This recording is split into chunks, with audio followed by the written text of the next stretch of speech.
Sunday Sundarakanda రచన Shri సుందరదాసు MS Ramarao గారు. ట్రాక్పై గానం గానకళారత్న శ్రీ వెంపటి సత్యనారాయణ తెనాలి. వ్యాఖ్యానం విశ్లేషణ సహజ కవి డాక్టర్ అయినాల మల్లేశ్వరరావు తెనాలి.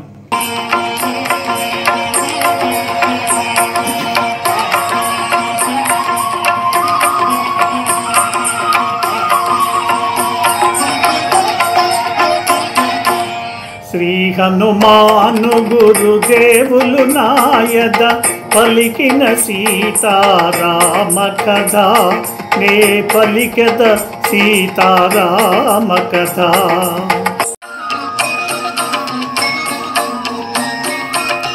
నీలవేణి సంచాలిత జగనను సుప్రతిష్టను సింహమధ్యను కాంతులొలుకు ఏకాంత ప్రశాంతను రతీదేవి వలె వెలయు కాంతను పుణ్యము తరిగి దివి నుండి జారి శోక జలధి పడి మునిగిన తారను చిక్కిన వనితను మారుతిగాంచెను రాక్షస వనితల క్రూర వలయమున.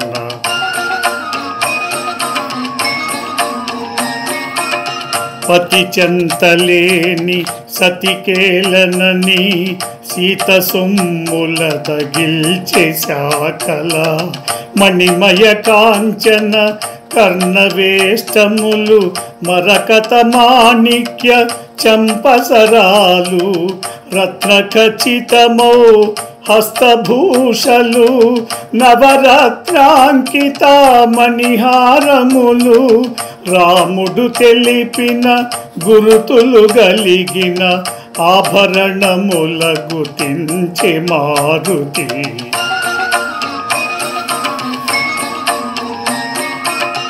సర్వసులక్షణ లక్షిత జాత సీతగాక మరి ఎవరి మాత కౌసల్యాసు ప్రజారాముని సీతగాక మరి ఎవరి మాత వనమున తపించు మేఘశ్యాముని సీతగాక మరి ఎవరి మాత ఆహా కంటి కనుగొంటి సీతనని పొంగి పొంగి ఉప్పొంగే మారుతి.